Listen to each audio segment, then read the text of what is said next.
en mettant nous ces émotions-là dans nos tweets, dans nos stories, dans nos réels, on engage les gens avec nous, ils gagnent, ils perdent avec nous et ils gagnent avec cette équipe, et ils perdent avec cette équipe. Et on est tous unis pour un rêve. Oh là là, il l'a placé, c'est vraiment fort. C'est quoi la fréquence de publication aujourd'hui de France Rugby? En fait, on compte pas les publications, on peut pas. En fait, si tu veux, comme on disait tout à l'heure, il y a tellement d'équipes et on fait en fonction de l'actualité. Et là, sur le week-end à Dubaï, Clovis il fait 34 posts en un week-end. C'est le super délit. Super délit. C'est le super délit. Toute l'actu social média servie sur un podcast. Salut à toutes et à tous, je suis Thibaut Tourvieille de La Broue et vous écoutez le Super Daily. Aujourd'hui, épisode hors format puisque j'ai le plaisir d'accueillir deux passionnés de social media et de ballon ovale. Ils partagent leur journée entre le confort de leur bureau du côté de Paris et le bord des terrains aux quatre coins du monde. Ils maîtrisent parfaitement les algorithmes, aussi bien peut-être que les règles d'introduction de la mêlée. Moi, j'y connais rien, donc vous m'expliquerez. Avec moi aujourd'hui, Clément Volt et Clovis Musso, les deux SMM qui se cachent derrière les comptes réseaux sociaux des équipes de France de rugby. Bonjour messieurs, bienvenue dans le Super Daily. Bonjour. Salut à vous deux. Alors déjà, je suis étonné, pas d'accent du Sud-Ouest. Alors on peut parler rugby sans avoir l'accent du Sud-Ouest, c'est possible? Ah oui, complètement. Sur Twitter, il n'y a pas d'accent. Donc c'est bon, on arrive à tweeter sans accent et tout le monde nous comprend. Clovis, alors Clément, toi tu m'as dit juste avant que tu venais de Paris, que tu étais parisien. Clovis, toi? Pareil aussi. Pareil, deux Parisiens, voilà, derrière les comptes réseaux sociaux des équipes de France de rugby. Je suis très heureux de vous accueillir parce qu'il y a beaucoup de choses dont je souhaiterais qu'on discute aujourd'hui. On va parler, si vous le voulez bien, de plateforme, évidemment, de comment vous produisez vos contenus, et il y en a beaucoup, de ce qui marche côté TikTok et Instagram. Peut-être que là aussi, vous avez des tips à nous donner. On parlera aussi un peu de YouTube, tiens, même de Twitch, ça va être intéressant. Beaucoup de choses à se dire. Est-ce que ça vous va comme programme? Est-ce qu'il y a d'autres choses dont on devrait parler? Ouais, nickel. On va parler aussi de la Coupe du Monde, Coupe du Monde, énorme event dans lequel vous avez, j'imagine, vous déployé beaucoup d'énergie. Avant de commencer, juste quand même quelques chiffres pour celles et ceux qui nous écoutent. Pour bien situer ce que vous faites, France Rugby, ce sont 1,1 million d'abonnés sur Instagram. 1,1 million. Quand on commence à avoir un M à la fin, là, ça devient très sérieux. 675 000 abonnés sur TikTok, 141 000 abonnés sur YouTube. Là, je vous donne qu'une partie de l'échiquier, de l'écosystème social media, des chiffres énormes. Et tout ça, c'est entre autres, grâce à vous deux qu'on le doit. Comment ça se passe? Vous travaillez en binôme, Clément, Clovis? Ouais, on a un binôme. Alors après, on n'est pas que tous les deux. Donc ça fait déjà maintenant 4 ans qu'on est ensemble tous les deux, mais on est drivé par Jeanne, notre responsable, et on a à côté de nous un photographe, un pôle contenu, et on a Vincent qui travaille en free, qui est là quasiment toute l'année avec nous et qui est surtout là en soutien quand les équipes de France sont à Marcoussis en stage ou pour les matchs. Donc voilà. Et après effectivement on se répartit l'émission au fur et à mesure et on avance à deux. Donc vous êtes officiellement tous les deux social media managers, c'est ça qui est marqué sur la carte de visite Exactement. D'accord, très bien. Comment l'organisation de l'équipe social media, tu m'as dit Clément, donc il y a vous deux, ouais. Y a Jeanne qui est votre boss, c'est ça. Et puis après vous avez des équipes périphériques autour, c'est ça? Oui, c'est ça, c'est aux alentours, on a différents services au sein de la Fédération française de rugby, et donc un pôle contenu qui va produire toutes les séries, les web-séries sur la chaîne YouTube par exemple, qui va faire tous les articles sur le site internet. Donc eux, ils nous produisent pas mal de contenu. Après, on se fait aider aussi du coup, je dis par Vincent, qui est en free, qui vient de Bayonne. Donc tu vois, voilà, un petit du coup, on allait chercher dans le terroir. Donc du coup, voilà, Vincent qui est là avec nous à l'année en free et qui en fonction des périodes est plus ou moins actif. Et voilà, et on a aussi bien sûr un stagiaire en ce moment, Clément, qui est petite équipe, Moi je trouve que c'est une petite équipe quand on voit le volume de contenu. Et encore, on a beaucoup grandi récemment. Ouais. Je pense que Clovis peut en parler. Quand il est arrivé à 6 ans à la Fédération française de rugby, c'était pas pareil. Donc toi, Clovis, ça fait 6 ans donc maintenant que tu travailles pour la Fédé. Alors juste, votre employeur, qui c'est exactement? La Fédération française de rugby. Fédération française de rugby, ok. Et donc toi, ça fait 6 ans que tu travailles pour la fédération.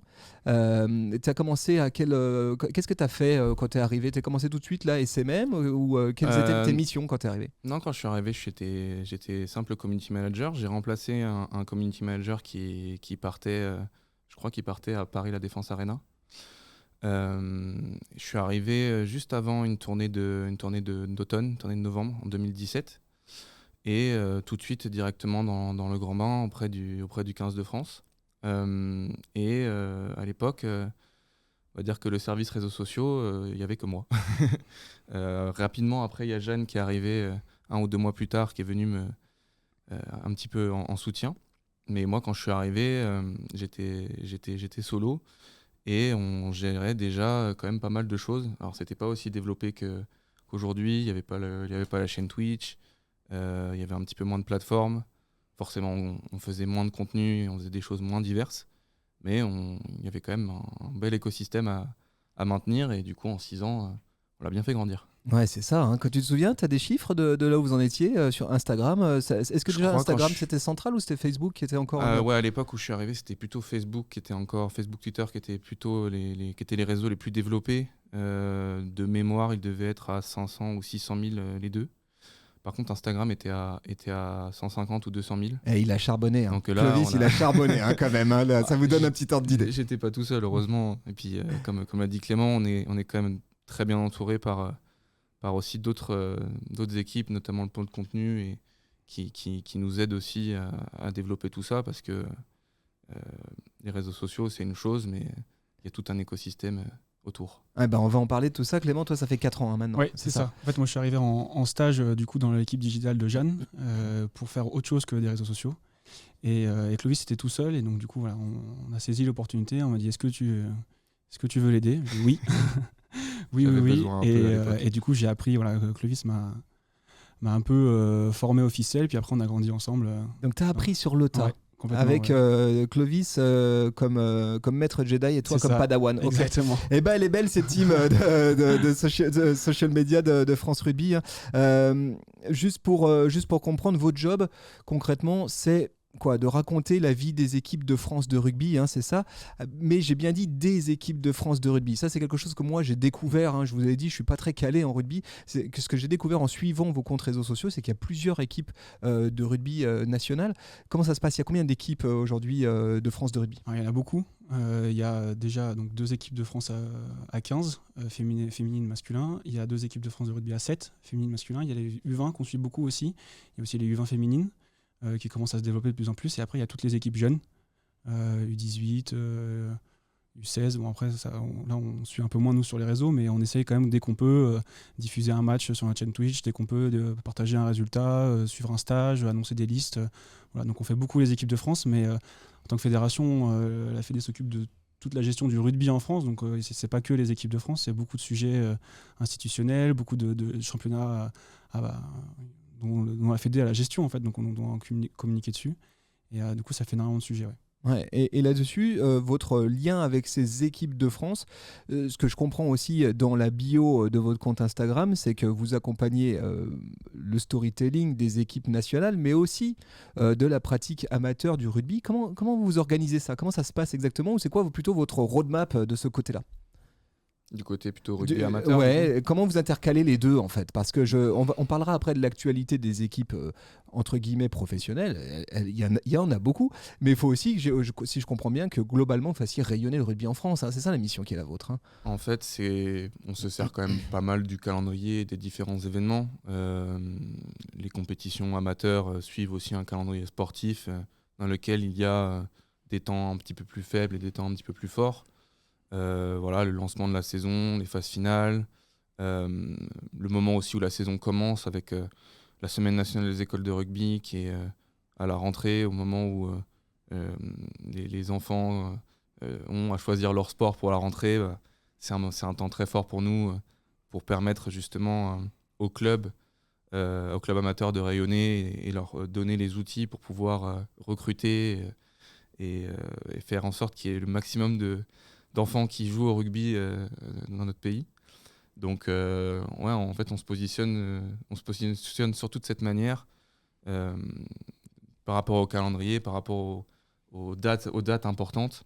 Et on essaye d'être au maximum au soutien, au relais quand il y a des choses qui se passent aussi dans le monde amateur. Parce que, comme disait Clément, c'est pas que les équipes de France. Notre travail, c'est de faire rayonner le rugby de manière générale.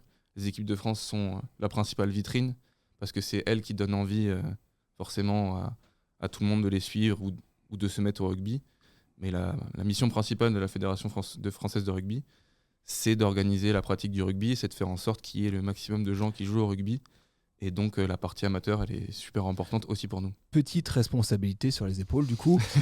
Et donc j'ai cru comprendre que vous étiez amené à passer beaucoup de temps aussi en déplacement directement là où les équipes nationales vont. Clément, toi tu reviens de Nouvelle-Zélande, c'est ça? Je dis pas de bêtises, c'est ce qu'on m'a dit, ma source m'a dit. Et puis toi Clovis de Dubaï. Racontez-moi un peu ça, qu'est-ce que vous faisiez Clément, qu'est-ce que tu faisais en Nouvelle-Zélande? Alors moi c'est un peu particulier pour la Nouvelle-Zélande. En fait j'ai en plus du social media, j'ai un autre rôle au sein de l'équipe de France de rugby à 15 féminine.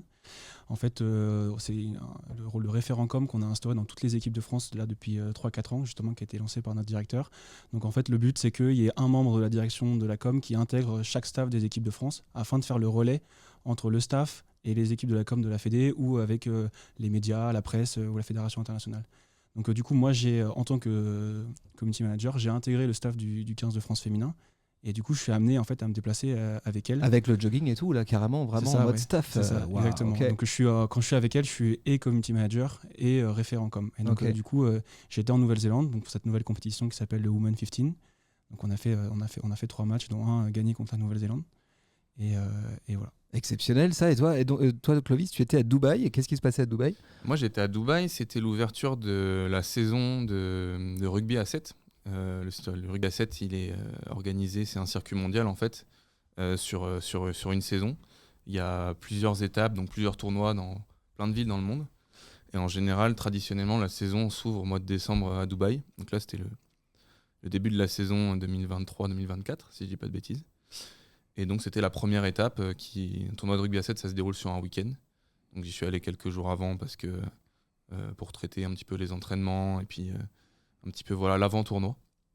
Et donc j'ai couvert le tournoi de Dubaï où les filles ont ramené une belle médaille de bronze Cocorico. pour commencer la saison. Ouais. Vous savez que là, ce que vous êtes en train de raconter, il y a un paquet de CM et de SM qui sont en train de kiffer, de se dire putain, si je pouvais sortir de ma boîte à néon là et aller sur le terrain, ça me ferait plaisir. Vous, c'est quoi le ratio? Combien de temps vous passez sur le terrain et combien de temps vous passez dans les bureaux, les grosses masses comme ça? Voilà, comme ça, je dirais un tiers dehors. Un bon tiers dehors. Bon tiers du temps dehors en déplacement. Ouais. C'est fou ça, c'est génial. Mais c'est particulier à notre métier. On est tous community managers, mais nous, on a la chance d'avoir un produit qui est fou, quoi. C'est-à-dire qu'en fait, on suit les équipes de France, que ce soit à 7 ou à 15. Et du coup, ça fait la particularité de notre métier. Et c'est vrai que comme tu dis, c'est exceptionnel. Ouais, Clovis, toi, en 6 ans, j'imagine, tu as voyagé aux quatre coins du monde, du coup. Ouais, on en a fait quelques-unes des compétitions. Mais après, ça dépend, comme tu posais la question, le temps qu'on passe à l'extérieur, ça dépend aussi des années et des saisons. Il y a des compétitions il y a des années avec des compétitions qui sont plus longues, donc on passe plus de temps à l'extérieur. Par exemple, cette année, une année de Coupe du Monde, forcément. Là, juste cette année, la Coupe du Monde, si on met la préparation dedans, ça dure 4 mois. Donc forcément, ça fait un paquet de temps dehors. Après, il y a des années quand même où c'est un petit peu plus calme. Mais oui, en 6 ans, j'ai eu la chance de couvrir 2 Coupes du Monde à 15, 2 Coupes du Monde à 7, pas mal d'étapes aussi sur le circuit à 7, des championnats du monde aussi des moins de 20 ans. Donc ouais, ça commence à faire. Ouais, ça commence à faire. Et alors, ce que je comprends, c'est que vous allez sur le terrain parce que vous produisez du contenu. Hein. C'est ça aussi. Là devant moi, j'ai 2 SMM tout terrain. C'est-à-dire qu'ils sont capables, attention les gars, ils sont capables de te faire de la strat, de te faire de la tactique pure et dure social media, de connaître par cœur les formats, j'imagine de faire des retombées stats parce que la Fédé, il faut la nourrir avec ça. Et aussi à un moment donné, juste de sortir le matos et d'aller faire du contenu. Qui c'est qui produit le contenu qu'on trouve aujourd'hui sur les différentes plateformes social media de France Rugby? C'est nous. En fait, on est d'abord community manager et c'est comme ça que tous les deux on a commencé. Donc c'est nous avec Vincent, avec Clément aussi qui peut le faire, et en fait on est avec les équipes tout le temps, avec notre téléphone, avec Julien, notre photographe, qui va nous faire beaucoup de photos, avec un vidéaste du pôle contenu qui va nous faire la web série associée à chaque équipe. Et en fait tout vient de là. Après en sport, il y a toujours des diffuseurs, d'autres médias qui vont créer du contenu qu'on va pouvoir aussi utiliser. Notamment les France Télé sur le tournoi destination, voilà, on va pouvoir utiliser leurs images de match, ou le World Rugby pour les étapes de rugby à 7, on peut avoir des contenus un peu simples de résumé ou des plus beaux essais. Mais sinon, c'est là par exemple on reprend quelque chose de très frais comme Dubaï. Tous les réels sur notre page Instagram de Dubaï, c'est Clovis avec son téléphone. Toutes les photos, c'est Julien avec son appareil photo. Ça, c'est génial. Je trouve que ça, c'est le vrai social media comme on le rêve, quoi. C'est-à-dire, je suis à la source, je produis le contenu. Qu'est-ce qui se passe aujourd'hui? C'est quoi la place d'un CM quand il se déplace avec une équipe de France, avec une équipe nationale de rugby? Est-ce que toi, Clovis, qui est là depuis quelques temps, est-ce que tu as l'impression que la place du CM au cœur de l'équipe, elle a changé? C'est-à-dire, on a l'impression aujourd'hui que fait partie prenante du staff, du storytelling aussi. Peut-être que les joueurs ou les joueuses sont plus à même aussi de jouer le jeu. Est-ce que tu as senti une évolution par rapport toi, tes premiers déplacements avec les équipes de France de rugby et puis aujourd'hui? Oui, forcément. Premièrement, de part aussi de l'importance que les réseaux sociaux ont pris au fur et à mesure des années. Au début, c'était quelque chose qu'on traitait parce qu'il fallait le traiter et qu'on sentait qu'il y avait un potentiel. Aujourd'hui, c'est vraiment quelque chose qui est associé à la performance des équipes. Et dans le traitement, c'est quand même fondamentalement différent. Les staffs sportifs avec le travail aussi de notre directeur et des gens qui au quotidien ont échangé avec les staffs sportifs, on sent bien que c'est un aspect qui doit être maîtrisé. C'est un aspect qui compte dans la performance s'il n'est pas maîtrisé et qui peut devenir problématique s'il n'est pas maîtrisé. Donc ouais, il y a eu vraiment une grosse évolution par rapport à ça. Et aujourd'hui, on est vraiment au service de la performance des équipes à travers la manière dont on communique, à travers les contenus qu'on produit. Même les staffs, les joueurs peuvent être partie prenante de la manière dont ils veulent communiquer, et de ce qu'ils veulent véhiculer en termes de messages et des typologies de contenu qu'on peut faire. Ça se passe comment? Ça veut dire que tu brainstormes carrément? Parce que là par exemple, j'ai vu du contenu que j'imagine toi tu as ramené, je ne sais pas lequel des deux d'ailleurs, avec l'équipe de France féminine qui fait un reel un peu marrant, etc. où ils doivent sur une trend. Ce contenu, c'est qui l'a produit? C'est Clément? C'est Vincent. C'est Vincent. Ok. Ce contenu-là, il nécessite du coup la mise à disposition des joueuses. C'est quand même pas rien, quoi. Je veux dire, on parle de joueuses, équipe nationale, qui ont un planning déjà extrêmement chargé. Est-ce que ça veut dire que maintenant, tu as des créneaux dans la journée d'un athlète? Là, tu as un créneau de mise à disposition pour les équipes social media? Oui, et du coup, là, c'est facilité, notamment avec les filles, par mon rôle de référent com, puisqu'en fait, je suis en lien directement avec le staff. Et en fait, au moment de faire le planning de la semaine ou le planning de la compétition, je suis consulté, on échange avec le staff pour définir quand est-ce qu'on peut avoir un temps média, un temps pour faire des TikTok, et c'est pris en compte. Et là-dessus, l'accueil des équipes, est-ce qu'elles sont partie prenante, en tout cas de l'écriture à certains endroits, ou alors toi tu arrives avec un concept? Non, on arrive avec des concepts, mais là tu le vois sur celui dont tu parles, les filles elles sont quand même contentes. Elles ont l'air de se marier, c'est clair. C'est un peu plus participatif, et on échange plus avec les filles, c'est plus simple. Avec les 15, on a aussi eu un moment pour tourner nos TikTok avant la Coupe du Monde.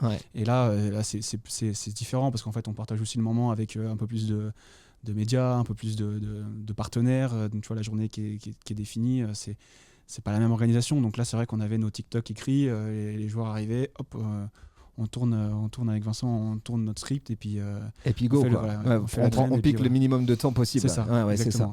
Et alors vous m'expliquez que bon, vous avez le contenu que vous ramenez, puis vous avez aussi parfois la possibilité de mettre la main sur des contenus produits par des diffuseurs, donc des chaînes de télé, concrètement. Ça se passe comment? Qu'est-ce que vous avez la possibilité réellement? Dans quelle mesure vous pouvez utiliser du contenu sportif à proprement parler. Parce que si on regarde aujourd'hui votre compte social media, on se rend bien compte quand même que les images qui sont sur le terrain, il n'y en a pas tant que ça. Est-ce qu'il y a une raison à ça? Est-ce qu'il y a une limitation quelque part? En fait, ça dépend des diffuseurs et ça dépend des compétitions. Je pense que tu fais référence à la Coupe du Monde qui a eu il n'y a pas longtemps. Notamment, ouais, on va faire un gros morceau. On va parler spécifiquement de la Coupe du Monde. Les droits de la Coupe du Monde, c'est assez spécifique. On n'a pas le droit, en fait, notamment en jour de match, de filmer dans le stade. C'est réservé aux détenteurs de droits. Et donc, pour les Coupes du Monde, c'est vraiment spécifique. On n'a pas d'accès aux vestiaires, on n'a pas d'accès en bord terrain, on n'a pas accès après le match. Donc, c'est pour ça que pendant la Coupe du Monde, il n'y a pas eu les contenus que les gens ont l'habitude de voir. C'était frustrant pour vous, ça, ou pas?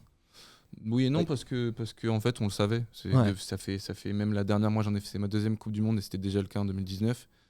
Les règles, elles sont comme ça, donc on le sait. Après, on préférerait les faire. Et je pense que les gens aimeraient les voir. Après, ce sont les règles.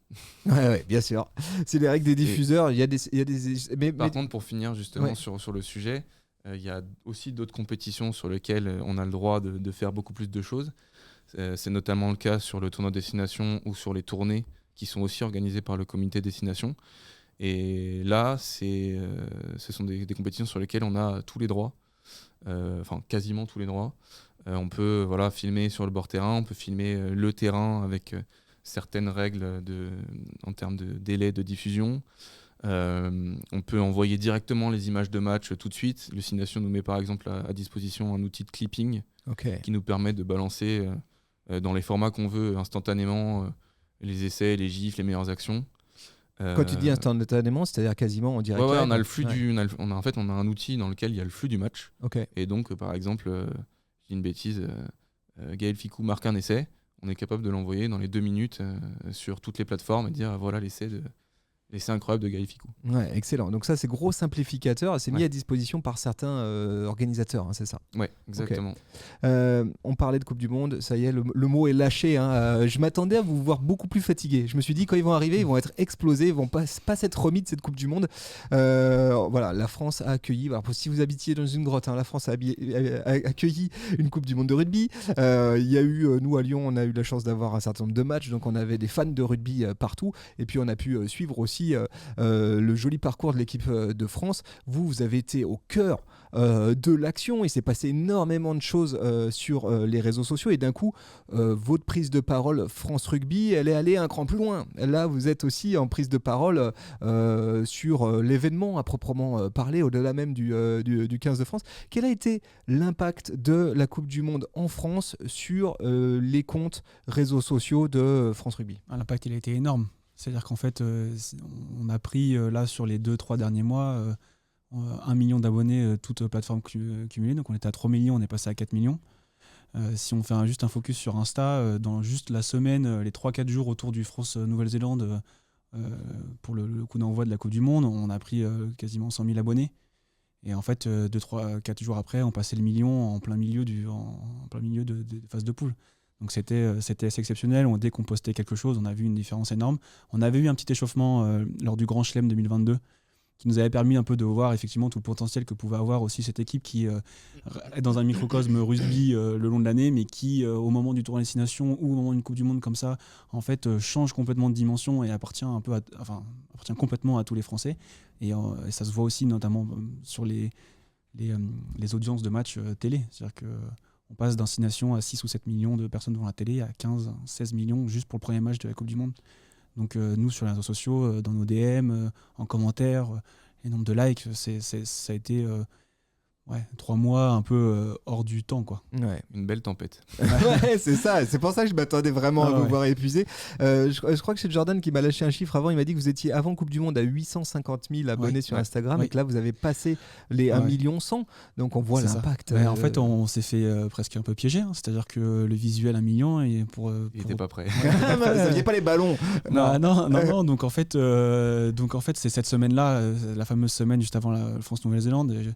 même pour avoir du coup vécu au stade ou aux alentours, il y avait un engouement, mais pas que sur les réseaux, mais du coup les réseaux étant aussi liés à la réalité, il y avait un engouement autour du match qui était tellement énorme que nous sur Instagram, en plus on a pu, c'était Clovis qui était en Inside cette semaine, faire beaucoup de réels sur les entraînements, sur la cérémonie d'ouverture, pas au stade mais au lieu de base où ils étaient à Rueil-Malmaison. La cérémonie d'accueil. Cérémonie d'accueil, pardon. Et donc voilà, ce genre de choses. On avait fait beaucoup de réels et c'est les réels qui nous permettent aussi, tu vois, de nous développer, à attraper du nouveau public. Et là, cette semaine-là, ça a été fou et on était à 950 000, 960 juste après le match et on s'est regardé. Mince. Ça arrive vite. Là, il va falloir en plus le deuxième match de phase de poule contre l'Uruguay à Lille arrivait très vite. Il était dès le jeudi suivant. Et donc effectivement, il me semble qu'on a mis quelques jours à dégainer le visuel. Avant, moi j'ai l'impression que cette Coupe du Monde, elle était aussi sur les réseaux sociaux, il y a une évidence. Et juste un truc, avant la Coupe du Monde, la France était loin derrière les autres nations. En termes social, pur et dur. On pense aux Anglais, Nouvelle-Zélande, l'Afrique du Sud, qui vraisemblablement avaient une longueur d'avance en social media. Et puis, il y a eu cette Coupe du Monde qui nous a permis à nous, Français, de revenir dans la compétition. Est-ce qu'il y a une compète comme ça entre les fédés ? Est-ce que ça existe aussi ? Il y a un petit côté compétitif à cet endroit ? Non, pas trop. Parce ils me regardent avec un sourire quand même. Ouais. Ils ont fait... non, en fait, on les a regardés. Nous, on se le met. Avec les Anglais. Et puis sur le nombre d'abonnés. Mais en fait, il n'y a pas trop de compète parce que on vit pas les réseaux sociaux de la même manière, on vit pas le rugby de la même manière. Et donc, du coup, en fait, si tu veux, on s'inspire assez peu. Enfin, on regarde ce qu'ils font, on suit, on veille parce que c'est super intéressant, ils sont très forts. Mais en fait, on va jamais les copier, on va jamais s'inspirer parce qu'ils ont une culture du rugby, ils ont une culture des réseaux sociaux qui est assez différente. Et donc on va aller regarder le nombre d'abonnés pour un petit défi en se disant est-ce qu'on va réussir à les rattraper sur la Coupe du Monde. Rattraper les Anglais quand même, c'était bien. Voilà, c'était intéressant, mais pas plus que ça. Et puis les Néo-Zélandais, ils sont tellement devant alors qu'ils ont un petit pays de 5 millions, mais ils ont une marque derrière qui est les All Blacks qui est énorme. Et puis là, je peux continuer longtemps là-dessus, mais par exemple les Néo-Zélandais, ils ont différents comptes. Ils ont leur compte All Black, donc juste l'équipe de masculine. Ils ont leur compte avec juste les filles. Ils ont leur compte Seven et ils ont leur compte Fédération. C'est aussi un peu ce que fait l'équipe de France de foot, par exemple. Et nous, on a notre stratégie et tout avoir sur le même compte. Donc en fait, tu vois, c'est pas complètement comparable. Donc, mais c'est super intéressant de voir comment ça se différencie en fait. Je rebondis sur ce que tu viens de dire, Clément.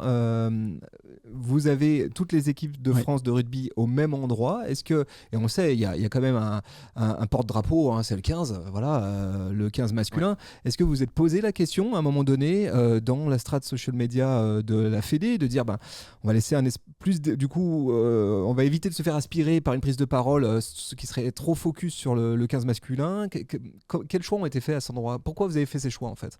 Tu te souviens, Clovis, toi peut-être, tu as été au cœur de ces discussions ? On a déjà eu ces discussions-là. C'est des sujets qui peuvent revenir de temps en temps et avec le temps, c'est pas complètement interdit qu'on se repose la question plus tard et qu'on change de stratégie.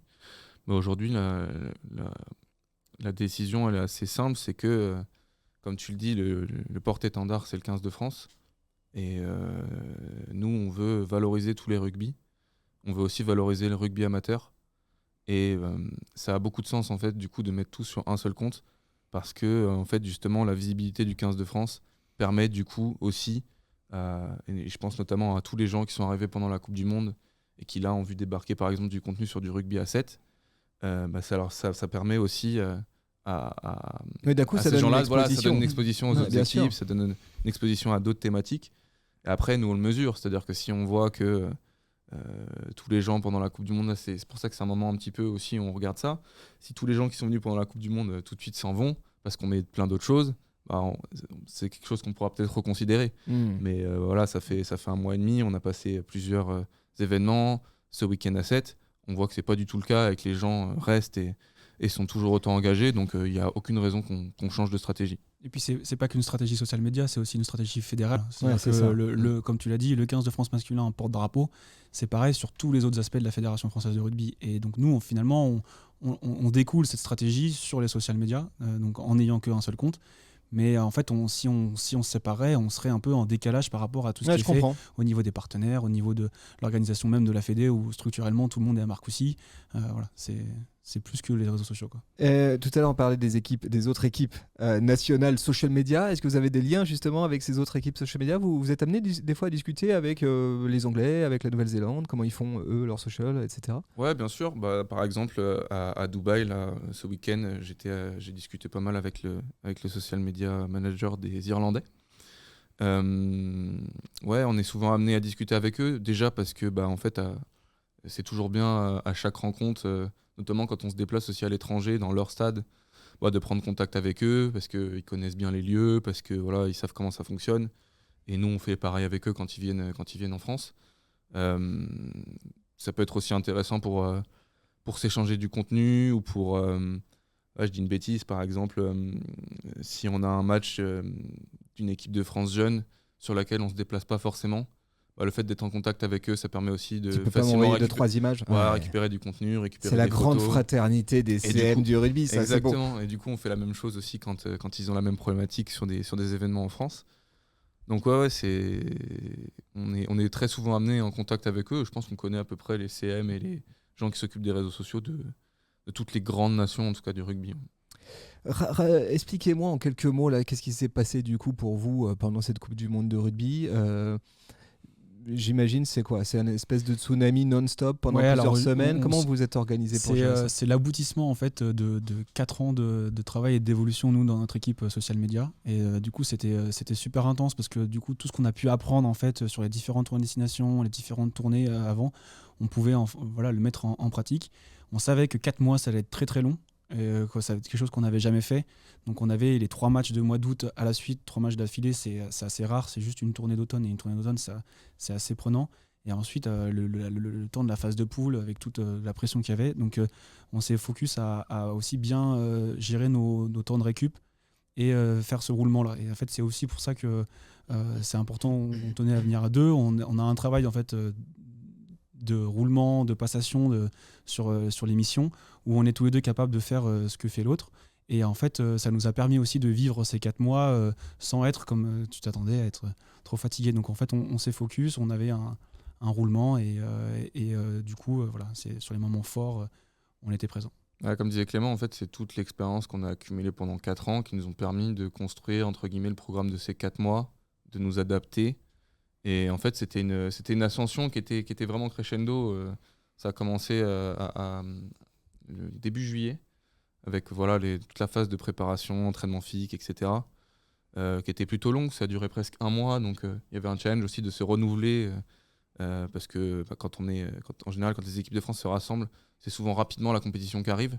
Là, faire vraiment 1 mois d'entraînement, etc. Donc, il y avait vraiment un challenge pour se renouveler en termes de contenu, en termes de plein de choses pour raconter l'histoire. Et puis faire monter la mayonnaise. Exactement. Aussi, et après, on s'est servi justement des matchs de préparation, les 4 matchs de préparation pour faire monter justement la mayonnaise. Et ces 4 matchs qui étaient une sorte de répétition un peu générale pour le gros morceau qui était la compétition, la Coupe du Monde, où là, c'était vraiment une intensité émotionnelle et en termes de concentration, la plus intense, en tout cas moi, que j'ai connue depuis que je suis à la Fédé, depuis 6 ans, en termes d'engouement, en termes de tout ça. C'était très fort à vivre. Tu dis émotionnel parce que est-ce que c'est le fait de vivre au cœur aussi du groupe France, ouais. de vivre vraiment et puis à la fois d'être très connecté sur l'extérieur. Je sais pas, peut-être que aussi quand tu es athlète, tu t'es protégé ou tu te protèges de ça, peut-être pour être en concentration. Vous avez à la fois un pied dedans, un pied dehors, donc vous voyez l'espèce d'aura d'engouement populaire et en même temps vous voyez le groupe. Ça doit être particulier quand même comme position. C'est spécial, c'est ce que disait Clovis tout à l'heure par rapport au fait qu'on est là aussi pour la performance de l'équipe. En fait, si on est là pour la performance de l'équipe, on fait partie de l'équipe et du coup on vit la compétition avec eux. Donc c'est sûr qu'émotionnellement on s'engage. En plus nous on tient à ce que dans la façon de travailler, sur les wordings, sur les contenus, chacun puisse apporter sa patte, puisse y mettre un peu sa personnalité pour que justement ça soit vrai, engageant. Et donc en fait, quand on fait une story, quand on fait un réel, un post ou un live tweet, on y met un peu de nous-mêmes, un peu nous-mêmes entre guillemets. Et donc du coup, on joue vraiment le jeu et à la fin, on perd avec eux, on gagne avec eux. Et on vit des grandes émotions. Et en fait, c'est aussi notre objectif, c'est que en mettant nous ces émotions-là dans nos tweets, dans nos stories, dans nos réels, on engage les gens avec nous dedans. Et en fait, à la fin, tous ceux qui nous suivent sur les réseaux sociaux et qui sont dans nos stories, en commentaire dans TikTok, en fait, voilà, ils gagnent et ils perdent avec nous et ils gagnent avec cette équipe. Et ils perdent avec cette équipe. Et on est tous unis pour un rêve. Oh là là, il l'a placé, C'est vraiment fort. Clovis, tu disais tout à l'heure, en fait, une équipe de France, elle a une âme, elle a une personnalité, une tonalité. Comment est-ce que vous le travaillez, ça ? Parce que j'imagine, d'une année à l'autre, d'un coach à l'autre, d'un groupe de joueurs à l'autre, peut-être qu'on vous demande ou vous travaillez à une tonalité différente. Comment ça marche, ça ? En fait, déjà, c'est nous qui sommes garants de ce truc-là. Ça fait un petit moment qu'on fait ça, donc on a l'habitude et on sait plus ou moins ce qu'il faut faire ou pas. Mais depuis quelques temps, comme je disais tout à l'heure, les staffs et les joueurs sont aussi impliqués là-dedans. Et c'est pour ça que je disais tout à l'heure qu'on était impliqués dans la performance de l'équipe. C'est parce que c'est aussi un aspect que les joueurs et les staffs veulent maîtriser. Et c'est quelque chose dans lequel ils mettent le nez et c'est quelque chose dans lequel ils sont impliqués. Ça prend quelle forme concrètement, que je comprenne bien ? Est-ce que vous les sollicitez sur on va expliquer. On est là au quotidien avec eux. Ouais. Donc notamment là, je peux mettre en amont le travail de Vincent qui est toujours avec notamment l'équipe de France masculine, dès qu'il y a un rassemblement, il est sur le bord du terrain, il est tout le temps là avec eux. Et en fait, si tu veux, les joueurs quand ils arrivent, ils le connaissent. Il est là depuis 2-3 ans. Et en fait, ils interagissent avec lui. Ils vont jouer avec la caméra, quand ils se font des blagues entre eux, ils vont se dire est-ce que Vincent nous a filmé ? Quand ils vont faire un beau geste, Et en fait, si tu veux, on a construit autour des années une complicité avec eux. Une relation de confiance. Une relation de confiance. Et en fait, qu'on filme une connerie qu'il ne faut pas mettre ou une connerie qu'il faut mettre, ils savent que nous, on va faire le bon choix. Et donc, il y a une confiance. Et ça, c'est notamment en grande partie grâce au travail de Vincent de proximité, qui est là aussi parce qu'on a réussi avec ses référents com à s'installer dans les staffs, à s'installer dans les équipes. Et concrètement, ce travail de complicité, de proximité se fait comme ça. Ok, pour revenir à cette Coupe du Monde, est-ce que vous avez l'impression qu'au moment de cette Coupe du Monde, quand vous le vivez de l'intérieur, que le rugby français est en train de passer un cap en termes d'attrait grand public, voire même en social media ? Est-ce que vous le sentez ? Il y a un truc qui est en cours en ce moment même. Je pense que l'impact de la Coupe du Monde, c'est assez récent, donc c'est un peu difficile à mesurer. On le mesurera, je pense, l'année prochaine avec, par exemple, les impacts ou les audiences que vont avoir le 6 Nations. Voir si, justement, le fait que cette Coupe du Monde ait lieu en France a permis plus de gens de venir s'intéresser au rugby. On le voit aussi, je pense, dans les clubs amateurs. Il y a une augmentation perceptible des licenciés. Je ne saurais pas vous dire combien à l'heure actuelle, mais c'est quelque chose qu'on sent. Donc, on sent qu'il s'est passé quelque chose. Maintenant, à voir si ça tient dans la durée. Ça, c'est votre job. C'est aussi, c'est ce que j'allais dire, c'est aussi à nous de continuer à tisser ce lien et à raconter l'histoire des clubs de rugby amateurs, des équipes de France, pour que un maximum de gens aient envie de s'intéresser à elles. C'est pour ça que nous, le tournoi Destination va être super intéressant, parce qu'en fait, là, la Coupe du Monde, on peut pas la comparer à quelque chose de... Tu vois, on peut pas sur social media bien sûr. se dire le nombre de likes et tout, qu'est-ce que ça veut dire par rapport à nous. On peut se comparer à aucune autre fédération, aucun autre sport. C'est vraiment assez unique. Par contre, le tournoi Destination, qui est le même format sur les mêmes week-ends tous les ans, on va pouvoir se comparer. Donc en fonction du résultat qu'ils vont faire, on va se dire est-ce qu'on se compare au Grand Chelem 2022, est-ce qu'on compare à la 2e place en 2023, et on va avoir sur un même laps de temps le même nombre de matchs. Et là, on verra. Et vous verrez à rebours l'impact qu'a eu réellement la Coupe du Monde. J'aimerais maintenant qu'on passe les plateformes un petit peu les unes après les autres, et je propose tout de suite qu'on creuse du côté d'Instagram et de la présence de France Rugby sur Instagram. Déjà, juste un mot sur la fréquence de publication. J'ai que ça à dire. J'ai l'impression qu'on est sur 2-3 publications quotidiennes en ce moment, hors Coupe du Monde. C'est quoi la fréquence de publication aujourd'hui de France Rugby En fait, on compte pas les publications. On peut pas. En fait, si tu veux, comme on disait tout à l'heure, il y a tellement d'équipes et on fait en fonction de l'actualité. Et là, sur le week-end à Dubaï, Clovis, il fait 34 posts en un week-end. C'est incomparable, mais nous, dans notre stratégie, c'est important que chaque résultat soit mis en avant, chaque match qui arrive soit mis en avant et qu'on puisse avoir cette présence. Alors, pour l'algorithme, c'est assez particulier. Pour notre feed, ça va que c'est plus trop la mode, mais à un moment où il fallait avoir un beau feed uniforme, C'était une galère. C'était pas possible. Ouais. C'était pas possible. Et en fait, voilà, on a des sujets comme le Dubaï qui nous prend beaucoup de posts. Et après, au fur et à mesure de la semaine, on va avoir l'actualité fédérale qui va nous rythmer la semaine et on va avoir 2-3 posts par jour en moyenne. En moyenne, parfois il n'y en a pas. Mais s'il y a, par exemple, là, on a communiqué ce matin une liste des U20 devs qui vont aller en stage. Et bien, ça nous fait un post Insta. S'il était hier, il aurait été hier le post. Là, il est aujourd'hui, donc le post est aujourd'hui. On n'a pas un calendrier fixe en disant pas plus de 3 posts. C'est assez particulier, je pense, par rapport à... Et là tu parlais de performance algorithmique, parce qu'effectivement, quand tu publies 34 contenus en un week-end, on sait tous ici que, algorithmiquement, c'est pas le top. Forcément, tes posts cannibalisent un petit peu entre eux, se marchent un peu sur les pieds. C'est quoi aujourd'hui les KPI qui vous permettent de piloter vos actions social media? Qu'est-ce que vous regardez?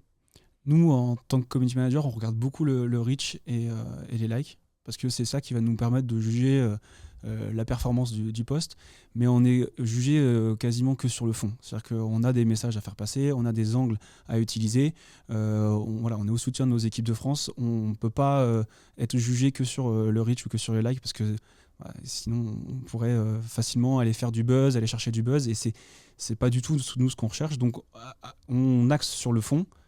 On utilise nous pour voir comment on s'en sort comparé chaque reach, chaque nombre de likes de posts, mais on n'est pas accroché aux chiffres. On n'a pas on a un compteur d'abonnés dans l'open space, mais on n'a pas de prime, de likes ou de prime d'abonnés. Voilà. L'objectif, c'est d'aller chercher le bon message et d'aller donner entre guillemets ce que je disais tout à l'heure, ce que les joueurs, ce que les staffs, si on parle des équipes de France, veulent qu'on diffuse.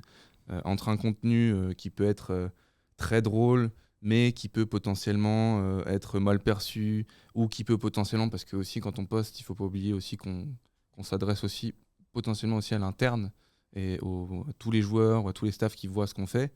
Un contenu qui pourrait être mal pris par un membre du staff, qui pourrait se sentir dévalorisé, ou par un autre joueur qui pourrait se sentir qui serait pas content d'un post, même si on sent le potentiel viral ou buzz. Oui, ça peut avoir un impact sur les performances de l'équipe, entre un post comme ça et un post qui irait dans le bon sens, mais qui aura peut-être un potentiel d'engagement moins fort, on ira toujours vers ce deuxième type de contenu, parce que c'est ce qui nous importe le plus, c'est de véhiculer le bon message et de faire en sorte que ce qu'on communique n'ait pas d'impact négatif, aussi bien à l'extérieur qu'à l'intérieur du groupe. Je trouve que ça, c'est peut-être ce qui fait la plus grosse différence entre une stratégie social media de marque et une stratégie social media d'institution. Vous travaillez pour la Fédé de rugby, donc c'est une institution, et effectivement, une marque, elle a des messages à faire passer, bien sûr, mais elle a un besoin avant toute chose, c'est un besoin de noto pur et dur, un besoin d'engagement, elle a des KPI très clairs. Vous avez beaucoup de messages à faire passer, puis vous avez d'autres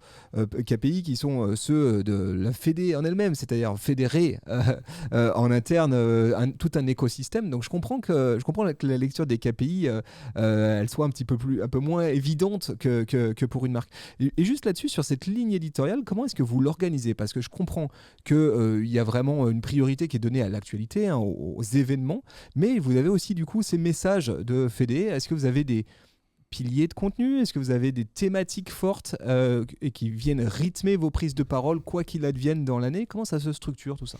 Oui, en fait, on suit aussi l'actualité fédérale qui est portée par la dirigeance actuelle.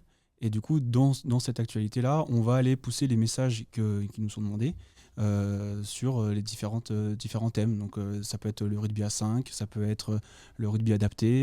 Il va y avoir aussi différents temps fédéraux comme certaines AG, soit financières, soit électives.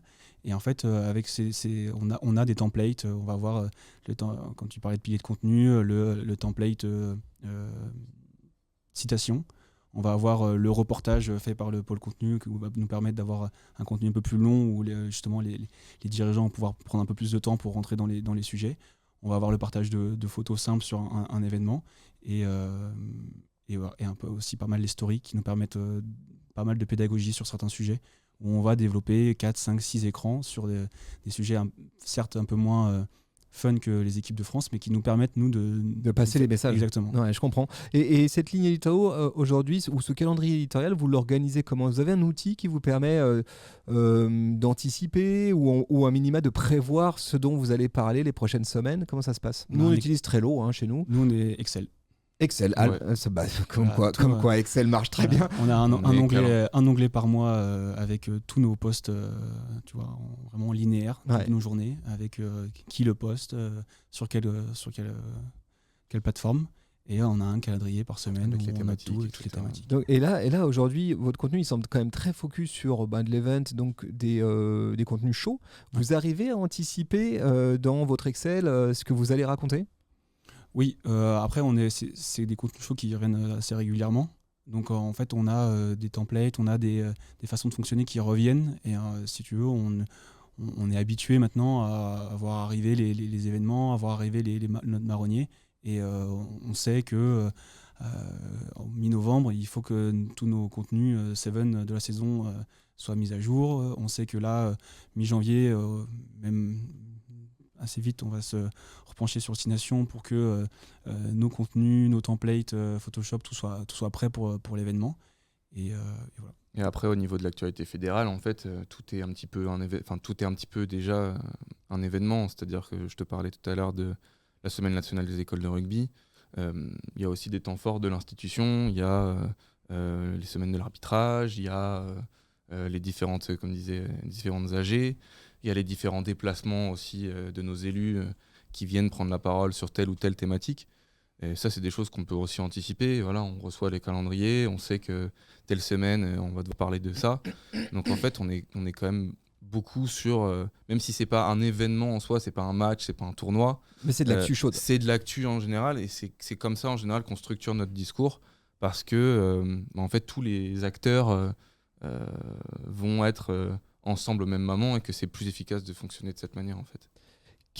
Alors là, question un peu plus tactique, on va dire. Quelle est aujourd'hui la place du post collab dans votre stratégie Instagram ? J'en ai vu beaucoup, évidemment, j'ai envie de dire. J'imagine, pendant la Coupe du Monde, j'en ai vu une flopée. Là, pour le coup, ça y est allé très fortement. Vous l'utilisez pour quoi faire ? Et est-ce qu'il y a une tactique derrière ? Ouais, il y a deux choses moi, que j'ai en tête sur les collabs. Le premier, c'est les partenaires. Faut savoir que le modèle économique de la fédération et de beaucoup de fédérations d'ailleurs repose là-dessus. Vous avez des partenaires, des marques qui s'associent à la fédération pour pouvoir associer leurs marques aux différentes actions de la fédération et aussi aux équipes de France. Et donc le social media là-dedans en fait partie. Et donc on leur donne via nos comptes pas mal de visibilité, de post-collab qu'on peut faire avec eux. On essaie de travailler en bonne intelligence. Des fois, c'est des collabs qui viennent de nous parce qu'ils viennent valoriser quelque chose qui les intéresse. Puis aussi, on peut aussi faire des collabs sur des contenus qui viennent de leur part quand ça vient de servir aussi le message de l'équipe et que voilà, on travaille en bonne intelligence avec eux. Juste un mot sur les partenaires, ça c'est dealé, c'est un truc aujourd'hui qui est dealé. C'est quelque chose. Genre il y aura X contenu social media dedans. Oui, c'est dealé, et puis après nous on se laisse aussi toujours une part de comment dire, pas d'improvisation, mais voilà, quand on voit que le contenu est vraiment très chouette et qui vient on a toujours cette réflexion là de se dire, est-ce que ça sert notre écosystème ? Est-ce que ça sert les messages que nous, on veut faire passer ? Est-ce que ça sert la performance de l'équipe si on parle des équipes de France ?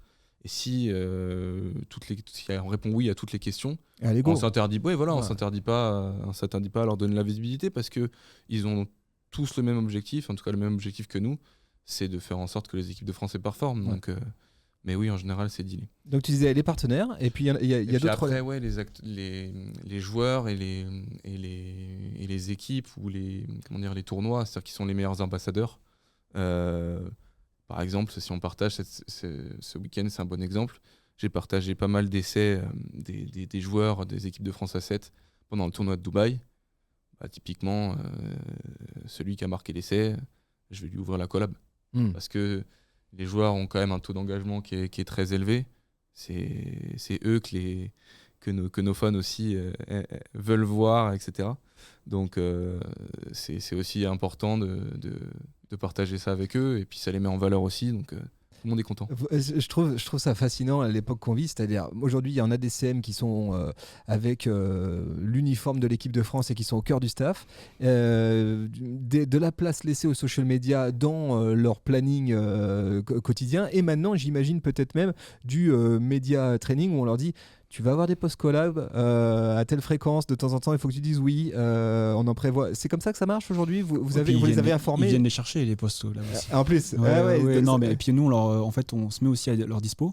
C'est-à-dire qu'un joueur, pour X ou Y raison, veut se faire un réel de sa semaine d'entraînement. Il peut venir nous voir et nous l'a demandé en avance, et puis nous on lui fait, il la poste, et puis en général on fait la collab. Ça fait partie de votre... Complètement, et puis c'est un outil, un joueur qui se blesse en début de compétition, puis qui va avoir une phase de réadaptation assez lente, on va filmer un peu toutes les étapes, et à la fin lui livrer un réel, et voilà, poste ton réel, nous on se met en collab, et puis ça aussi, ça fait l'histoire de l'équipe. Justement, puisqu'on parle des joueurs, il y a certains joueurs aujourd'hui qui sont devenus des énormes stars. Je ne sais pas, Antoine Dupont, 854 000 abonnés sur Instagram. Il y a un taux d'engagement. Ouais, c'est faramineux. Est-ce que vous avez fait évoluer la stratégie social media de France Rugby compte tenu de cette starification de certains joueurs ou pas? Ouais, on l'a pris en compte. C'est forcément pris en compte, comme dans tout l'écosystème de l'équipe, il y a un joueur un peu plus connu qui est souvent mis en avant. On fait en sorte que nous, de le mettre en avant ou pas en fonction des moments, en fonction de son actualité, et forcément en fait ça influence, parce que on le voit aussi sur nos chiffres, nos résultats. Si on le met, ça va avoir plus de likes, plus d'engagement. Donc du coup, est-ce qu'on le met, est-ce qu'on le met pas? Nous, c'est pas quelque chose qu'on prend en compte. Parce que j'imagine qu'un poste avec Dupont, d'un coup ça explose. Ouais. Ah bah oui. Ouais. Oui, carrément. Un poste où il met une transformation depuis le tout le bord du terrain, 3 jours avant le quart de finale, et bah oui, ça a explosé partout sur nos réseaux sociaux. Ouais. Mais c'est pas nous, notre rôle de le mettre en avant à chaque fois. Ouais, après c'est à nous trouver l'équilibre. Ouais, la difficulté. Ce qui est important, comme je disais, c'est qu'on est au service de l'équipe, et le mot équipe là-dedans, il est super important. Oui, on a des joueurs forcément qui ont un impact médiatique qui est plus fort. Mais nous, notre rôle, c'est de valoriser l'équipe et d'essayer de valoriser au maximum un maximum de joueurs pendant la semaine et pendant la compétition de manière globale. Et donc, on ne va pas jouer, nous en tout cas, sur nos comptes, le côté starification. On ne va pas faire plus de contenu sur les joueurs qui ont plus de notoriété. On va essayer d'équilibrer un maximum, parce que notre rôle, c'est vraiment de valoriser l'équipe. Et ce n'est pas de la langue de bois ou quoi de dire ça, c'est vraiment parce que déjà ça fait partie aussi de l'ADN du rugby, de notre sport. On parlait tout à l'heure des partenaires, mais les partenaires, ils viennent nous voir aussi pour toutes ces valeurs de solidarité, d'esprit d'équipe, etc. Donc il faut que ça transpire aussi dans nos communications. Et après, on est très heureux de voir qu'il y ait des joueurs qui ont une notoriété qui est très importante, parce que c'est des porte-drapeaux, on voit bien notamment avec Antoine Dupont qui va rejoindre l'équipe de France A7, on voit bien que ça va donner un coup de phare assez incroyable sur la discipline. Juste avant là-dessus, c'est pour les JO, c'est ça, hein? Ouais. Ça c'est ouf, c'est extraordinaire. Pour l'équipe de France A7, je veux dire. Complètement. Pour la pratique, c'est déjà que les JO pour la pratique. Ça va vous redonner du pain sur la planche. Vous disiez, les JO vont être un peu tranquilles côté rugby. Non, boum, c'est reparti là. Voilà. Et nous, notre enjeu justement par rapport à ça va être de continuer à faire ce qu'on fait avec l'équipe de France A7 depuis le début. Et pas que on voit que du Antoine Dupont. C'est-à-dire de valoriser le collectif. Évidemment, la venue d'Antoine va être un coup de projecteur énorme, et forcément qu'on va en parler, parce que ce sera forcément un événement qui va impacter la vie de l'équipe. Et je pense que ce sera très positif pour la visibilité du rugby à 7. Mais nous, notre ligne éditoriale, en tout cas, elle sera toujours de valoriser le collectif par-dessus tout. Si tu veux un exemple concret, tu vois, pendant la Coupe du Monde, on avait un compteur. On vérifiait que chaque joueur passe sur les visuels. Tu vois, et à la fin, on a les 42 joueurs, parce que je compte aussi ceux qui ont fait la préparation, parce qu'il y avait aussi sur les matchs de prépa, on avait des visuels. Et on comptait, chaque joueur passe. Pour vous assurer d'être équitable, de montrer tout le monde. Équitable, tout le monde passe. Intéressant. Alors, juste pour comprendre, aujourd'hui, j'imagine, Antoine Dupont, il a sa propre équipe social media. C'est pas vous. Oui. On est d'accord. Oui. Est-ce qu'ils sont aussi dans ces bagages ? Est-ce que, comme vous, ils se baladent ? Est-ce que vous croisez aussi les CM maintenant ? Est-ce qu'il y a toute une team Somi qui a un minibus derrière et qui suit ? Non, il travaille avec une agence avec qui on est en contact. Nous, si tu veux, on a un serveur pour le partage de photos où en fait tous les joueurs peuvent se connecter, mais aussi toutes les agences de joueurs qui nous contactent peuvent se connecter. Et donc ils reçoivent en fait les photos que fait notre photographe quotidiennement, et ils peuvent y avoir accès. Ça leur permet de faire les posts. Et après, lui, il va gérer directement avec soit le référent com, soit avec le directeur de la communication de la Fédé sur certains positionnements, sur certains postes. Mais nous, on n'interagit pas. Au quotidien, on n'interagit pas avec eux. On est en lien régulier et il vient pas avec. Il est pas avec.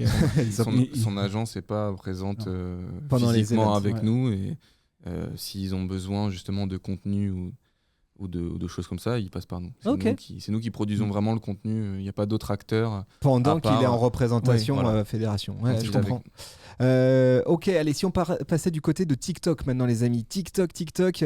Aujourd'hui, France Rugby sur TikTok, c'est 676 000 abonnés, 17 millions de likes de vidéos. C'est vraiment considérable. Ça fait combien de temps que vous êtes sur TikTok 2019. Ok, 2019 au Japon. D'accord, donc ça fait déjà quelques années, vous étiez précurseur finalement quasiment sur TikTok. C'est quoi les contenus qui marchent le mieux aujourd'hui ? Plus on est au proche de l'équipe, plus l'équipe interagit, déconne, rigole et crée du contenu complètement exclusif, plus ça marche sur TikTok. D'accord. Moins les phases de jeu ? Moins, alors ça dépend lesquelles. Comme expliquait Clovis tout à l'heure, comme pour le tournoi destination, on peut se mettre à bord terrain et filmer le jeu. En fait, on arrive à avoir des angles de caméra qui sont complètement exclusifs et qui sont complètement téléphone.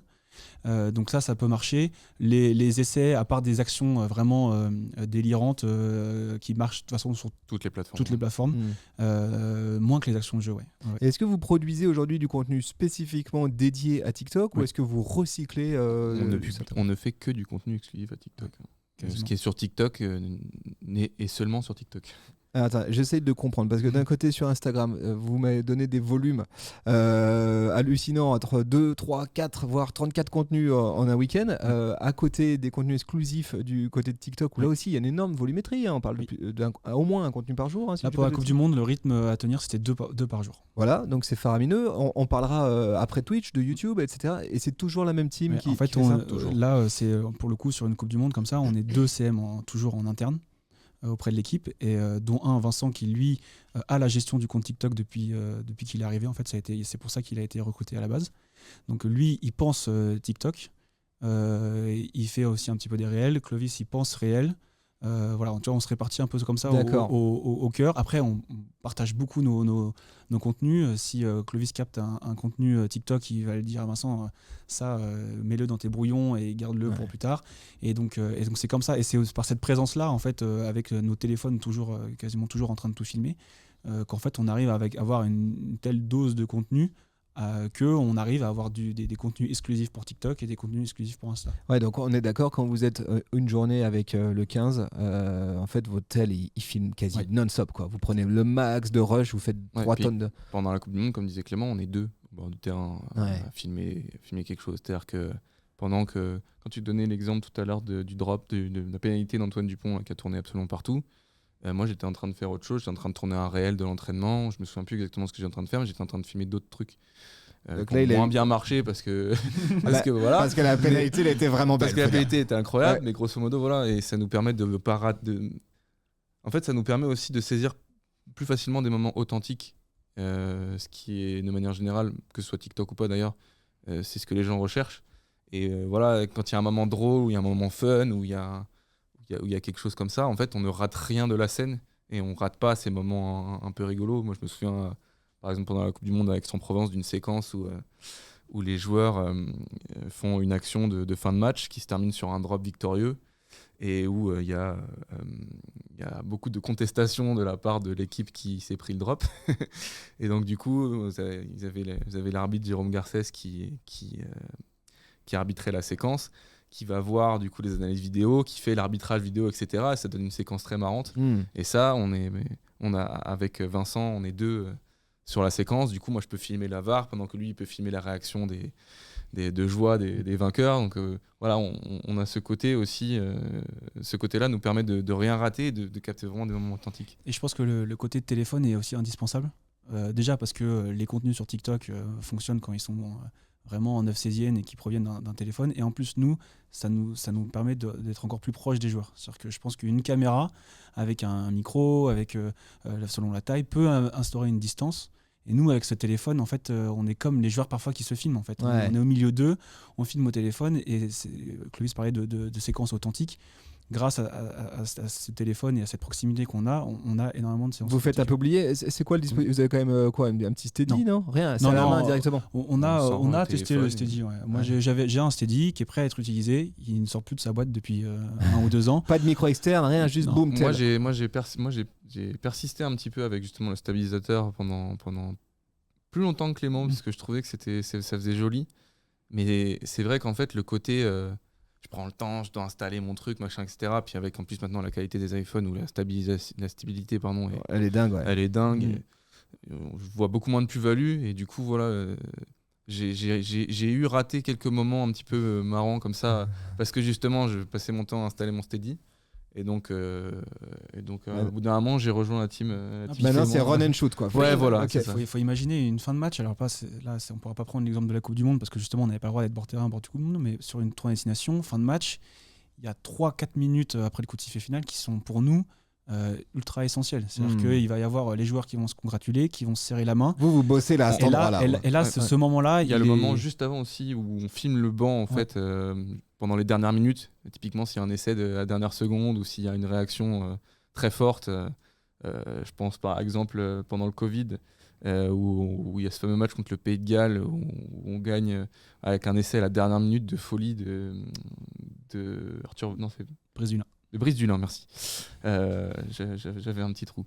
Où on marque à la dernière minute et où la réaction de la tribune des joueurs qui tapent partout est complètement folle et ça fait une vidéo à plusieurs millions de vues. Voilà, typiquement, voilà, ça commence par là. Et ça, après, il y a la suite. Ça, Brice, tu l'as... ça, Clovis, pardon, tu l'as transmis à Clément. C'est un truc où tu lui as dit, écoute, un match de rugby, ça marche comme ça. Les occasions de contenu, elles sont vraiment là. Parce que j'ai l'impression que vous êtes forcément très workflow, quoi. C'est-à-dire, pour vous, un match, c'est un workflow de prod. Les joueurs, eux, ils ont un match à jouer. Les spectateurs, ils sont là pour kiffer. Vous êtes là pour produire. Donc, vous savez très bien qu'à tel endroit, il y a des moments clés. En fait, si je reprends le début de ta question, qui est est-ce que Clovis me l'a appris ? En fait, Clovis avait un fonctionnement tout seul, dans lequel je me suis greffé. Et après, notre fonctionnement à 2 a évolué. Ouais. Et après, quand Vincent est arrivé, le fonctionnement à 3 a évolué. Et effectivement, sur la suite de la question, qui est le workflow, oui, on arrive à un jour de match avec notre fameux Excel. Toute notre flèche du temps de la journée. Vous savez exactement ce que vous voulez prendre. Et voilà. Et on sait exactement ce qu'on veut prendre. On sait les moments où ça va être important de capter. Et comme on sait c'est un tout plan ça, de tournage, en exactement. fait. En fait, tout est prévisible dans une rencontre. Ouais.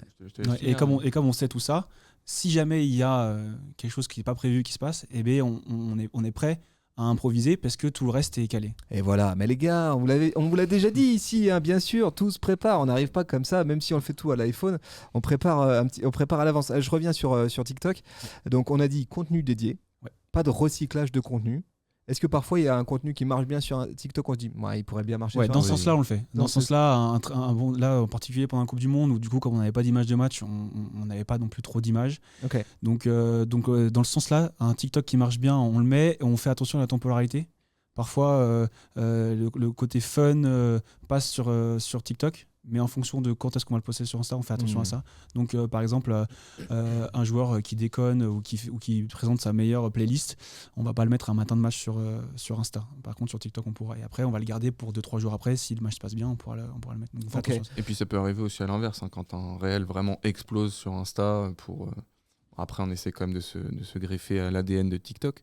Mais vous dites, vas-y, on le teste sur Insta. Oui, en général, si vous avez un réel avec des très belles images, par exemple, ou des images un peu spectaculaires, s'il explose sur Instagram, on se dit que forcément il va aussi bien marcher sur TikTok. Mais en général, on essaie quand même de faire des contenus assez exclusifs à TikTok. Comment vous intégrez les trends dans votre ligne éditoriale TikTok ? C'est quoi la place que vous leur laissez aujourd'hui ? Alors, on se prépare pour en général, avant chaque début de compétition, on a un temps où on peut avoir des petits moments de tournage, faire des petits jeux avec les joueurs. Donc là, on prend les trends du moment. Malheureusement, on est soumis aussi à l'évolution des trends, donc ça c'est quelque chose qu'on prend en compte. Parfois on est en retard, mais on aime bien le faire quand même parce que on apporte une plus-value du fait que ça soit des joueurs de l'équipe de France qui font la trend, donc c'est quand même une plus-value, donc on les fait quand même. Et après, on est influent, on peut les relancer les trends. et après, voilà, on suit au fur et à mesure de la compétition, et s'il y a une trend sur laquelle on peut surfer directement avec les joueurs au bord du terrain ou avec une action de match qui se fait et puis qui colle à une certaine trend, on essaye au maximum. Et c'est aussi pour ça que l'apport de Vincent a été vachement important nous, dans notre fonctionnement. C'est-à-dire que quand on a commencé à fonctionner à deux, on était très branchés Facebook, Twitter, Insta, et on pensait Facebook, Twitter, Insta. Et en fait, TikTok, c'est un autre cerveau. C'est une autre façon de penser, une autre façon de produire et une autre façon de veiller. Et moi, je faisais beaucoup de veille sur TikTok parce que j'adore ça, mais j'avais beaucoup de mal ensuite à produire et à penser TikTok sur le terrain. Et en fait, l'apport de cet autre cerveau qui, lui, ne pensait que à TikTok nous a fait énormément de bien et nous a permis de beaucoup nous développer et à vraiment lancer la chaîne TikTok en 2022. Comment vous faites votre veille là, sur TikTok? Quand vous tombez sur une trend cool, vous la stockez quelque part? Vous faites quoi? Moi, on s'envoie sur WhatsApp. On a 2 comptes WhatsApp. On a une compte où on parle et une compte où on s'envoie des visuels et on envoie des liens. Que des contenus en fait. Ouais. Bien joué. Et comme ça, tout est là et vous savez où le retrouver. Ok, malin. Je vois aussi que vous intégrez de plus en plus de galeries photos dans TikTok. Ça, c'est un format qui marche plutôt bien, qui est intéressant. On s'adapte. Pas d'image de match pendant la Coupe du Monde. Il faut s'adapter. Ouais. Et ça, du coup, vous avez des bons résultats là-dessus? Ça va. Ça va parce qu'on a un produit qui est exceptionnel, qui est le 15 de France. Pour le faire avec le 7 ou avec les filles, c'est un peu moins. Mais ça marche bien. Et puis après, il y a des trends, beaucoup de trends aussi sur les images. Et donc, du coup, si on les sort au bon moment avec les bons joueurs, ça marche bien. Est-ce qu'il y a une recette pour cartonner sur TikTok? Une recette, je sais pas, mais une méthode. Vas-y, si tu as une méthode, je prends. On a quasiment tout dit. Il y a le fait de poster régulièrement, à des horaires précises. Donc nous, Vincent, il poste à midi et en fin de journée, en fin d'après-midi. Pourquoi ces horaires? Parce que c'est ce que nous dit l'algo. D'accord. Je pense que c'est son expérience aussi. Après, tu peux faire c'est une vos petite étude. C'est vos stats. Ouais, c'est ça. D'accord. Une petite étude sociétale sur le fait que les gens ouvrent TikTok peut-être tu vois, à la pause déj et le soir. Et après, c'est une méthode, c'est le fait d'être à la proximité avec la proximité et la diversité. C'est-à-dire qu'on alterne à chaque fois les contenus qu'on a tournés avant, les contenus de match, les contenus qu'on filme sur le bord du terrain, que les joueurs nous créent en fait de par leur complicité, de par l'attitude qu'ils ont en fait au quotidien. Et puis c'est ça aussi qui fait qu'on a autant d'engagement et qu'on marche aussi bien sur une plateforme comme TikTok. C'est qu'on a une équipe de France, et même les filles, et encore plus aussi à 7, on a des équipes de France qui vivent bien. Et on a des produits qui sont exceptionnels et qui créent des contenus exceptionnels. Et donc nous, on a entre guillemets juste à être là, à filmer et après à répartir sur notre calendrier. Et en fait, voilà, nous on a cette chance-là dans la production de contenu d'avoir ça c'est sur pas les compliqué. yeux. Il a dit on a juste à faire ça. Vous avez compris? C'est pas compliqué. Non, mais en fait c'est assez drôle parce que voilà, on écoute les autres community managers nous parler de TikTok, les marques, les JO, tout ça. Et en fait, ils ont d'autres problématiques. Et par rapport justement à ce contenu-là. Et en fait, nous, de par les accès que nous fournissent la Fédé... Tu veux dire la matière première d'image, elle est folle. Oui, c'est vrai. Et on n'a pas besoin d'une équipe de prod, on n'a pas besoin d'immenses graphistes ou de scènes de tournage. Parce que la matière première, elle est déjà exclusive. Elle est exclusive et elle est 2 fois par jour sur un terrain de rugby pendant une semaine. C'est ce que les gens veulent voir. C'est que quand ils viennent sur les comptes France Rugby, ils veulent voir nos joueurs et nos joueuses. Et donc, du coup, c'est plus facile. Et c'est pour ça que quand il n'y a pas de compétition, notre compte TikTok il tourne il tourne moins vite. C'est quoi le parti pris dans ce cas-là? Vous mettez un jeu cher, non? Si, il y a il me semble une 50aine de brouillons qui sont prêts. Ah, ils sont prêts. Ils sont prêts. Ouais, voilà. Et donc Vincent s'occupe de les répartir au fur et à mesure. D'accord. Donc c'est pour ça que par exemple la traîne dont tu parlais avec les filles, c'est une traîne qui a été filmée au mois d'avril dernier. Ah ouais, ok, d'accord. Voilà. Et en fait qui est un brouillon et puis là Vincent s'occupe de une fois un peu le 15 féminin, un peu le 7, un peu le 15 masculin. Et puis là, à partir de janvier, tous les brouillons de la Coupe du Monde sur les mecs, on va pouvoir commencer à les ressortir et tout. Ouais. Ok, d'accord. On n'a pas j'entends parler de brouillon, donc j'aime bien cette astuce. Est-ce que vous utilisez des outils tiers pour publier, programmer, etc. Comment ça marche?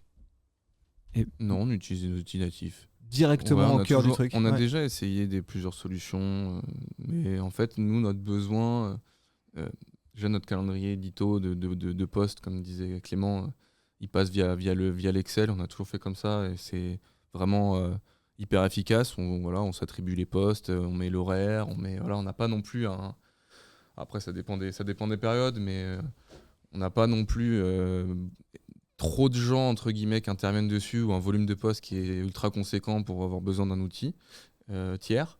Et puis voilà, les outils natifs des différents réseaux sociaux sont très bien. Et puis en même temps, vous n'avez peut-être pas tant d'options pour programmer. Non, ça, si on programme, c'est au max le vendredi pour le dimanche. Ouais, c'est ça. Tu vois, on n'a pas une campagne de posts sur un mois à programmer. Ouais. Donc et ça rejoint ce qu'on disait tout à l'heure, c'est qu'on est quand même beaucoup sur quelque chose de chaud, sur de l'actualité, sur des choses qui peuvent varier. Par tout à l'heure du workflow, un jour de match, la majorité des choses que l'on fait sont prévues. Alors, on rédige tous les posts, on sait que les joueurs vont sortir à telle heure, on sait que le coup d'envoi ça va être à telle heure, l'échauffement, etc. Mais par contre, on ne s'interdit pas aussi, en fonction de l'actualité, de l'événement, de modifier en fonction de comment on ressent la chose. Plus tu as prévu, plus tu peux improviser. Hein, c'est ça qui est bien. Ouais, effectivement. Donc on programme, mais on ne programme pas non plus tant que ça. Allez, je vous propose qu'on bascule du côté de Twitch. Bah oui, parce que France Rugby, ils sont aussi sur Twitch. Hein. Alors là, je me tourne davantage vers Clovis, qui visiblement est le geekos du binôme, si j'ai bien compris. C'est pas mal quand même. Non, mais j'ai l'impression que les deux s'en sortent bien. Mais tu étais très intéressé par les caméras du studio de chez Supernative tout à l'heure. France Rugby est donc sur Twitch avec un compte qui a 39 000 abonnés quand même. C'est pas rien, là encore une fois. C'est Fatos, cette histoire. Vous racontez quoi sur cette chaîne Twitch? L'historique, il est assez simple. En fait, on a commencé à investir Twitch pour diffuser essentiellement les conférences de presse. Parce que c'était un événement qui était plutôt attendu par nos fans. En général, c'est là où on annonçait des choses importantes comme des listes ou des compositions d'équipes. Et le fait d'avoir un lieu sur lequel ils puissent discuter et se rassembler, ça nous a semblé pertinent. Et voilà, après, on voit comment se comporte le marché français vis-à-vis de Twitch. Il y a quand même une spécificité en France sur cette plateforme qui fait qu'aujourd'hui, elle est très populaire, elle est surtout très regardée aussi par beaucoup de personnes différentes, mais aussi sur des cibles qui nous intéressent, à savoir plutôt un public jeune qui peut potentiellement aussi être intéressé par aller un jour jouer et devenir licencié. Devenir licencié, exactement. Donc on s'est lancé dessus et on a commencé à développer d'autres concepts, notamment une émission qui s'appelle En attendant le 15, qui a commencé à partir du tournoi Destination 2022, qui est en fait une émission en avant-match en fait, des matchs de l'équipe de France de rugby à 15 masculine. En fait, on pose un plateau en bord terrain dans le stade. Comme à la télé, à la télé, sauf ouf. que le but du jeu, c'est pas de faire de la télé. On s'adapte vraiment au code de Twitch. On travaille avec des streamers justement qui viennent animer l'émission. Parce que y avait déjà des gens qui parlaient de rugby sur Twitch avant nous, et donc c'était important aussi pour nous de travailler avec des gens qui connaissent la plateforme, qui connaissent les codes. Et donc là, vous êtes allé sourcer des streamers qui avaient déjà, qui à la fois parlaient rugby et à la fois étaient très Twitch. Exactement. Ouais. Et du coup, on pose un plateau donc de H-2 avant le début du match jusqu'à 30 minutes avant le coup d'envoi pour accompagner en fait les gens. Ensuite, ils allument leur télé et ils basculent sur leur retransmission télé. Et on a essayé de construire cette émission vraiment avec les codes de Twitch, avec un maximum d'échanges avec la communauté, en leur faisant gagner des cadeaux, en leur proposant aussi des contenus exclusifs pour eux dans cette émission. Et donc le but de notre présence sur Twitch, c'est vraiment de développer une communauté de gens qui sont très fans de rugby. Et on l'a vu pendant la Coupe du Monde, cette communauté a encore bien grandi voilà, avec vraiment des gens qui aiment vraiment profondément ça. Pendant la Coupe du Monde, vous avez fait des émissions, vous avez fait des spécifiques On a fait des émissions sur les matchs de préparation. On n'a pas pu les faire pour des problématiques de droit pendant la Coupe du Monde, mais on a fait sur les matchs de préparation. Et ensuite, on a diffusé aussi toutes les conférences de presse. Où il y avait, la dernière, il y avait plus de 10 000 personnes simultanées c'est ouf, hein. connectées. Voilà, on avait des très gros chiffres qui ne faisaient que monter. Et voilà, on est plutôt content. On essaye de réfléchir à continuer à développer la chaîne. J'ai oublié aussi, on avait diffusé, par exemple, la liste des 33. Vous savez, juste avant la Coupe du Monde, il fallait annoncer la liste des joueurs qui y participaient. Donc on est allé chez le diffuseur, chez TF1, pour diffuser cette liste, puis diffuser ensuite la conférence de presse du sélectionneur juste après. Donc voilà, on essaie de se positionner aussi sur des événements. Sur la chaîne Twitch, on diffuse aussi des matchs. Parce que on sait que la diffusion de matchs, ça fonctionne. On a déjà vu donc c'est quoi? C'est des matchs d'amateurs on essaie de diffuser des matchs sur lesquels du coup les droits télé entre guillemets sont libres, parce que forcément quand il y a les grosses équipes, les gros diffuseurs se positionnent dessus. Mais on essaie de diffuser par exemple des matchs des équipes de France de jeunes, moins de 18 ans. Ou moins de 20 ans en développement. Là, ça se passe comment? C'est vous qui envoyez une équipe ou alors il y a une équipe sur place? Ça dépend en fait. On essaie de saisir des opportunités. Par exemple, sur les matchs des U18, ils font une espèce de mini-destination. Et là, c'est le comité destination en fait qui s'occupe de la retransmission. Et nous, en fait, on récupère le flux et on le fait commenter par un de nos casters, Twitch.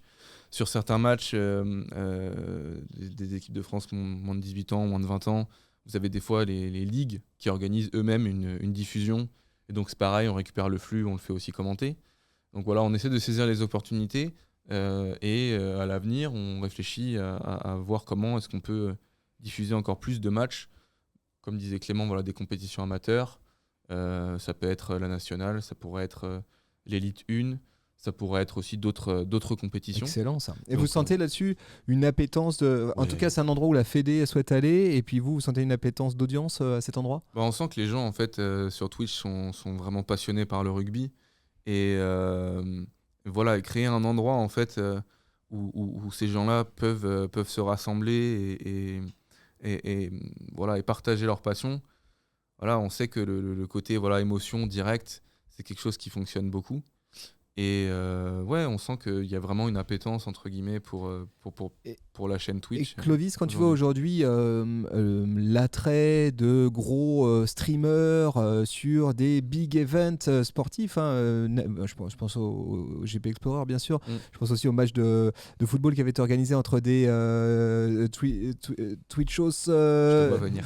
Voilà, et alors quoi, ça te donne pas des envies, ça? Tu te dis pas putain, France Rugby, on pourrait instiguer quelque chose là? On y a réfléchi. Après, la plus grande difficulté d'un événement comme ça, c'est que le rugby, c'est moins accessible, par exemple, que le football. C'est-à-dire que c'est plus difficile d'organiser un match de rugby avec les règles, avec notamment aussi potentiellement aussi les différences de physique. On peut pas forcément mélanger les femmes et les hommes. Ça peut être dangereux. On a déjà réfléchi à ce genre de choses. J'ai vu Domingo qui faisait du basket. Il manque le rugby maintenant. Peut-être que ça se fera à l'avenir sur un format différent. Rugby à 5. Rugby à 5, rugby à toucher, ou rugby à 7, etc. En tout cas, c'est quelque chose auquel on a réfléchi.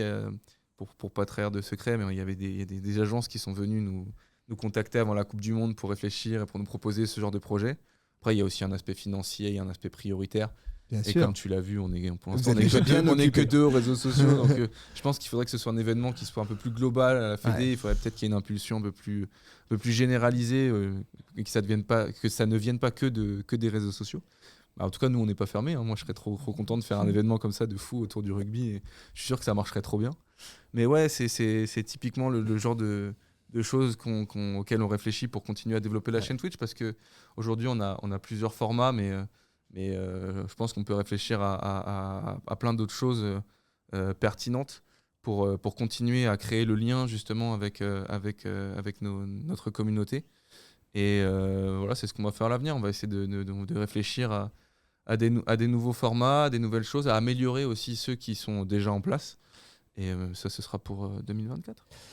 Ils en ont du pain sur la planche, hein, la team social media. Alors on aurait pu, les amis, parler de YouTube. On va faire l'impasse parce que ça fait déjà trop longtemps qu'on parle. On aurait pu parler de LinkedIn. Pareil, je suis désolé, on fait l'impasse. Facebook, on aurait pu aussi vous entendre là-dessus, savoir si quelle place ça avait encore dans...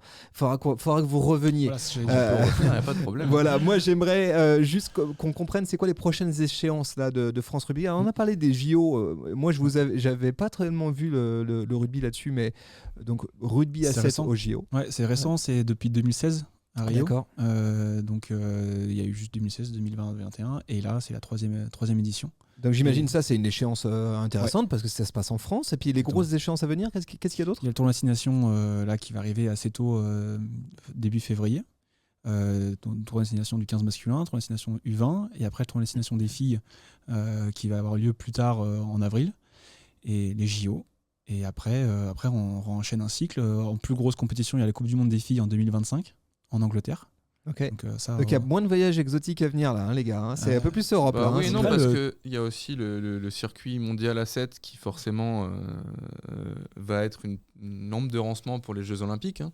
J'ai eu la chance d'aller à Dubaï ce week-end, mais il y a d'autres compétitions aussi dans des destinations aussi lointaines. Donc tu pars quelque part?